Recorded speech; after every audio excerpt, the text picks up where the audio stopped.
Granny's story spells. They thought being 78 meant I was stupid. My nephew Jake whispered to his wife Sarah. She probably doesn't even remember where she keeps her money. Little did they know I heard every single word. And what I did next will shock you. I'm Betty, and this is how I turned the tables on the family members who tried to trick me. If you love stories about smart grandmas getting revenge, hit that subscribe button right now because you're about to see why you should never mess with someone who raised 5 kids during the Great Depression. It started on a rainy Thursday morning in Boston. I was making my famous blueberry pancakes when Jake and Sarah came for their weekly visit. But something felt different this time. They kept looking at each other with those sneaky smiles. Sarah kept staring at my old recipe box like it was made of gold. And Jake, he was asking weird questions about my bank and whether I still remembered my password. "Aunt Betty," he said, "don't you think it's time we helped you with your money stuff? You're getting up there in age." I smiled sweetly and said, "Oh honey, that's so thoughtful of you." But inside, my alarm bells were ringing louder than the church bells down the street. You see, I wasn't some confused old lady. I used to run the biggest bakery in Boston for 40 years. I knew how to handle money, people, and especially sneaky relatives. That night I decided to do some detective work. I put on my quietest slippers and crept to the guest room where they were staying. What I heard next made my blood turn cold as winter ice. "The old bat has at least $500,000, Sarah whispered to Jake. "Maybe more. She owns this house free and clear, plus all that money from selling the bakery." Jake replied, "We just need to convince her she's losing her mind. Then we can take over her finances legally." Sarah giggled like this was some kind of game. "I already told the neighbors she's been acting strange. Mrs. Henderson thinks Betty left her stove on 3 times last week. But here's the thing. I never left my stove on. Sarah was lying to everyone about me." I tiptoed back to my room and sat on my bed, thinking hard. These two thought they could outsmart me because I was old. They had no idea who they were dealing with. The next morning I started my own little performance. I pretended to forget where I put my glasses, while they were on my head. I asked Sarah the same question twice. I even pretended to be confused about what day it was. But every mistake was carefully planned. I was like an actress in a play, except the stakes were real. Sarah started writing down everything I did wrong in a little notebook. She thought she was so clever. But I noticed something interesting. Every time I did something perfectly normal, she would twist it to make it sound crazy. If I took a nap, she told Jake I was sleeping all day. If I forgot one tiny thing, she made it sound like I had serious problems. This woman was building a case against me, using my own family as witnesses. But I had a plan that would make her regret every single lie. I called my old friend Martha, who used to work at the bank with me 30 years ago. "Martha," I said, "I need your help with something important." I told her everything. Martha was furious. "Betty, that's elder abuse. We need to stop them right now." But I had a better idea. "Not yet, Martha. Let them think they're winning. The bigger the trap they set for me, the harder they'll fall." Martha agreed to help me gather evidence. We were going to catch Jake and Sarah red-handed. The next week, Sarah suggested I should see a doctor about my memory problems. She had already made an appointment with someone she called a specialist. But when I looked up this doctor online, I found something shocking. Dr. Williams had been in trouble before for saying elderly people were sick when they weren't. He had lost his license for 2 years because he lied about patients. Sarah had picked a crooked doctor on purpose. She wanted someone who would say I was losing my mind, even though I was perfectly fine. I went to that appointment and played my part perfectly. I acted confused, asked the same questions twice, and pretended to forget simple things. Dr. Williams barely even examined me. He just asked a few easy questions and then started writing in his chart. "Mrs. Peterson," he said with fake concern, "I think you're showing signs of memory loss. Your family is right to be worried about you." Sarah squeezed my hand like she was being supportive, but I saw her smile. She thought she had won. That evening, Jake sat me down for what he called a family talk. "Aunt Betty," he said, "Sarah and I think it's time we helped you manage your money. You know, just to make sure you don't make any mistakes." I nodded slowly and said, "Maybe you're right, dear. I do feel confused sometimes." Jake's eyes lit up like Christmas morning. "We'll take care of everything," Sarah added quickly. "You won't have to worry about anything." They thought they had me exactly where they wanted me, but they had no idea what was coming next. While Jake and Sarah were planning to steal my money, I was planning something much bigger. I called my lawyer, my real doctor, and even contacted a private investigator named Tony. "Mrs. Peterson," Tony said, "what your nephew is doing is called financial exploitation of the elderly. It's a serious crime." I hired Tony to watch Jake and Sarah secretly. What he found out made my jaw drop. They had been doing this to other elderly people in the neighborhood. Mrs. Garcia down the street had given them $10,000 last year after Sarah convinced her she was helping. But the biggest shock was yet to come. Tony discovered that Jake and Sarah were in deep trouble with money. They owed $80,000 on credit cards and were about to lose their house. My money wasn't just something they wanted. It was something they desperately needed to save themselves from going broke. They were like drowning people trying to pull me under the water with them. But I wasn't going to let that happen. Not to me, not to Mrs. Garcia, and not to any other innocent elderly person in Boston. I decided it was time for the big reveal. I invited Jake, Sarah, and several neighbors over for what I called a family dinner. I told them I wanted to discuss my memory problems with people who cared about me. Sarah was practically glowing with excitement. She thought I was going to announce that I was giving them control of my finances. She even brought a folder full of papers for me to sign. But what happened next was not what she expected. I stood up at the head of my dining room table and smiled at everyone. "Thank you all for coming," I said in my sweetest voice. "I asked you here because some of you think I'm losing my mind." Jake shifted uncomfortably in his chair. "But before we talk about my memory," I continued, "let me share some interesting facts I recently discovered." I pulled out a thick folder and placed it on the table. This contains bank records showing that Jake and Sarah convinced Mrs. Garcia to give them $10,000 last year. It also shows they owe $80,000 in debt and are facing foreclosure on their home. The room went dead silent. Sarah's face turned white as my grandmother's best china.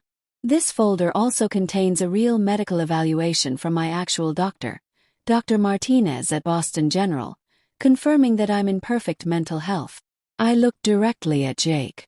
"And it contains evidence that you've been lying to our neighbors about my condition, planning to steal my life savings to pay your debts." Mrs. Henderson from next door gasped out loud. "You mean Sarah was lying when she said Betty was acting strange?" "That's exactly what I mean," I said calmly. "Every single incident Sarah reported was either a complete lie or a normal thing that she twisted to make me look confused." I turned to my private investigator Tony, who had been sitting quietly in the corner. "Tony, would you please explain to everyone what really happened here?" Tony stood up and cleared his throat. "Ladies and gentlemen, Jake and Sarah have been running what we call a family scam. They target elderly relatives, make them appear mentally incompetent, then steal their money legally." Sarah finally found her voice. "This is crazy," she stammered. "We were just trying to help Aunt Betty." But I was ready for that argument too. "Help me?" asked sweetly. "By lying to my doctor. By telling the neighbors I was losing my mind. By making appointments with a corrupt physician who specializes in falsely diagnosing elderly people." I pulled out another document. "This is a restraining order against both of you. You're no longer welcome in my home, and you're forbidden from contacting me about financial matters." Jake stood up angrily. "You can't do this. We're family." I looked at him with the sternest expression I could manage. Family doesn't lie about each other's mental health to steal money. Family doesn't conspire with crooked doctors. And family certainly doesn't prey on elderly relatives. Martha, my friend from the bank, stepped forward. I've already reported this to the authorities. Elder abuse is a felony in Massachusetts. You could both go to prison." The look of terror on their faces was worth every moment of this elaborate plan. Sarah started crying, but they were fake tears, the kind she probably used to manipulate other victims. "We're sorry," she sobbed. "We just needed help with our debts." I shook my head.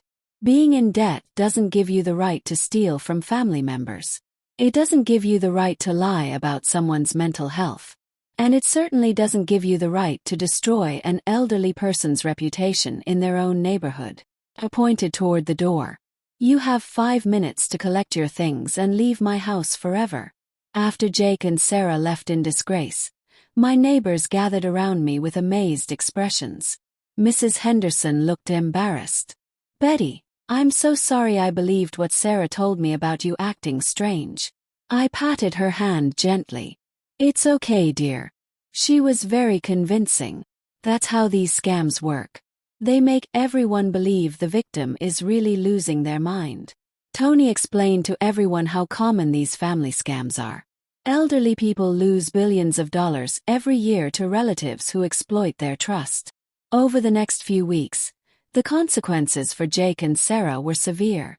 They were arrested for attempted elder abuse and fraud. The investigation revealed they had targeted at least 3 other elderly people in the Boston area, stealing over $45,000 combined. Dr. Williams, the corrupt physician, lost his medical license permanently. But the most satisfying part was learning that their house was foreclosed anyway. All their scheming had been for nothing. They still lost everything, plus they now had criminal records and jail time to look forward to. Mrs. Garcia got her $10,000 back thanks to the investigation. She came to thank me with tears in her eyes. "Betty," she said, "you saved me from giving them even more money." Sarah was planning to ask me for another $20,000 next month. I hugged her tight. "We elderly folks need to stick together," I told her. "Just because we're older doesn't mean we're stupid." Mrs. Garcia laughed. "You certainly proved that. I've never seen anyone outsmart scammers so cleverly." The story spread throughout our neighborhood like wildfire. Soon, elderly people from all over Boston were calling me for advice about suspicious family members. I started a little support group that met at the community center every Thursday. We called ourselves the Silver Sleuths. Elderly people helping each other spot and stop family scams. The local news even did a story about us. "Grandmother Fights Back Against Elder Abuse" was the headline. I felt like a celebrity at 78 years old. But the best part of this whole experience was proving to myself that age is just a number. For months, I had started to believe maybe I was slowing down, maybe I was making more mistakes than usual. Jake and Sarah's constant comments about my age had begun to make me doubt myself. But fighting back reminded me that I still had all my intelligence, all my skills, and all my determination. Being 78 didn't make me vulnerable. It made me experienced. 6 months later, I received the most satisfying phone call of my entire life. It was Jake calling from prison. "Aunt Betty," he said quietly, "I want to apologize for everything we did to you." I listened without saying a word. Sarah and I were desperate about our debts, but that doesn't excuse what we did. We were wrong to target you and the other elderly people. His voice cracked. "I'm sorry we made you feel like you were losing your mind when you were perfectly fine." I thought carefully before responding. "Jake," I said finally, "I accept your apology. But you need to understand something important. What you did wasn't just about money. You made me question my own sanity. You made our neighbors think I was losing my mind. You damaged my reputation and my dignity." Pause. "Those things are worth more than any amount of money you could have stolen." Jake was quiet for a long moment. "I understand," he whispered. "And I'll spend the rest of my life trying to make up for it." Today, exactly 1 year after I exposed Jake and Sarah's scheme, I'm sitting in my kitchen making blueberry pancakes again. But everything is different now. I'm not just Betty, the sweet old lady who might be losing her memory. I'm Betty, the silver sleuth who helped catch criminals and protect other elderly people from family scams. My neighbors don't look at me with pity anymore. They look at me with respect. And most importantly, I never doubt my own mind again. The Silver Sleuths group has grown to over 50 members. We've helped expose 6 more family scams in the Boston area and recovered over $200,000 for elderly victims. We've also convinced the city to create new programs that teach families how to have honest conversations about finances instead of resorting to lies and manipulation. Sometimes the best way to fight back against people who underestimate you is to show them exactly how wrong they are. Last week, I got a letter from a 73-year-old woman in California who saw my story on the news. "Dear Betty," she wrote, "my son has been telling people I'm too confused to manage my money, but after hearing your story, I realize he might be lying. Can you help me figure out if I'm really having memory problems? Or if I'm being scammed?" I immediately called her and walked her through the same steps I used to catch Jake and Sarah. It turned out her son was running the exact same scam. He had even used a corrupt doctor just like Sarah did with me. But thanks to what I learned from my experience, we were able to stop him before he stole a single penny. "Betty," the woman told me, "you saved my life savings and my sanity." I was starting to believe I really was losing my mind. Stories like this remind me why I'm so glad I fought back instead of just accepting what Jake and Sarah were telling me about myself. The most important lesson I learned from this whole experience is that trust your own instincts. If something feels wrong, it probably is wrong. If people are making you doubt your own abilities, ask yourself why. Are they trying to help you, or are they trying to help themselves? In my case, Jake and Sarah were definitely trying to help themselves to my money. But because I trusted my gut feeling that something was wrong, I was able to turn the tables and catch them in their own trap. I also learned that being elderly doesn't make you powerless. Society tries to tell us that once we reach a certain age, we should step back and let younger people make decisions for us. But that's nonsense. Age brings wisdom, experience, and skills that young people don't have yet. I used my 78 years of life experience to outsmart 2 people who thought they were cleverer than me. They learned the hard way that wisdom beats cunning every single time. If you're an elderly person watching this video and you suspect someone is trying to scam you, here's my advice. Document everything. Write down what people say and do. Get second opinions from doctors and lawyers you trust. Don't let anyone make you doubt your own mind without proof. And most importantly, don't be afraid to fight back.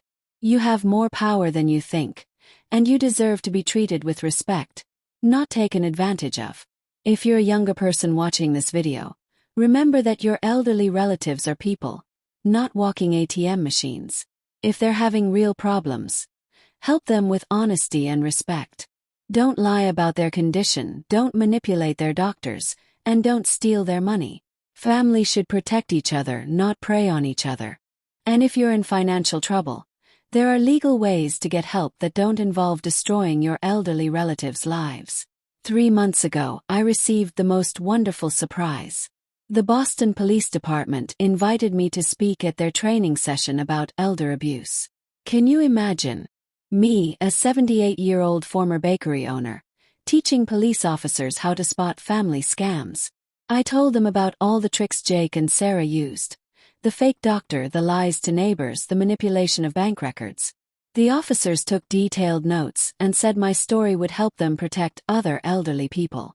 During the question and answer session, one young officer asked me, "Mrs. Peterson, how did you stay so calm while they were trying to scam you?" I thought about it carefully. "Officer," I said, "when you've lived 78 years, you learn that people will sometimes disappoint you terribly. But you also learn that you're stronger than you think you are." I stayed calm because I knew that truth always wins in the end, and I had truth on my side. Another officer asked, "What advice would you give to other elderly people who think they might be getting scammed?" Smiled. Trust your instincts. If something feels wrong, investigate. Don't let anyone make you feel crazy for asking questions. And remember, real family members who genuinely care about you will be happy to prove they're being honest. People who get angry when you ask for proof are usually hiding something. After my talk at the police station, something amazing happened. The story of my fight against Jake and Sarah inspired the Massachusetts legislature to pass new laws making family financial abuse easier to prosecute. They called it Betty's Law. Can you believe that? A law named after me. The law requires doctors to get second opinions before declaring elderly patients mentally incompetent, and it makes lying about an elderly person's mental condition a serious felony. Last month, I celebrated my 79th birthday with the biggest party I've ever had. All the Silver Sleuths came, plus neighbors, friends, and even some of the police officers I had trained. Mrs. Garcia made a beautiful cake decorated with little detective badges. To Betty, she announced when it was time to blow out the candles, the woman who taught us all that being elderly doesn't mean being helpless. Everyone cheered and clapped until my cheeks hurt from smiling. But the best birthday gift came from an unexpected source. It was a letter from a young woman named Lisa, Jake's daughter, my grandniece. "Dear Aunt Betty," she wrote, "I want you to know that I'm proud of what you did to stop my parents. What they did was wrong and you were right to fight back. I'm studying law in college now, and I want to specialize in protecting elderly people from family abuse. You're my hero and my inspiration." Reading Lisa's letter brought tears to my eyes. Here was something good coming from all the pain Jake and Sarah had caused. Their own daughter was choosing to fight against the kind of crimes they had committed. She was going to spend her career protecting people like me from people like them. Sometimes the best revenge is inspiring the next generation to be better than the people who hurt you. As I'm recording this video today, I want to share one final thought with all of you. Age is not a weakness. It's a superpower in disguise. Every year you live gives you more experience, more wisdom, and more tricks up your sleeve. Jake and Sarah thought my age made me an easy target. Instead, it made me a formidable opponent. They expected a confused old lady, but they got a strategic mastermind who had been solving problems since before they were born. Don't let anyone tell you that getting older means getting weaker. Don't let anyone convince you that your age makes you less capable of making decisions about your own life. And definitely don't let anyone use your age as an excuse to steal from you, lie about you, or control you. You have every right to fight back, and you have more weapons in your arsenal than you realize. Sometimes the best way to win a battle is to let your enemies underestimate you completely.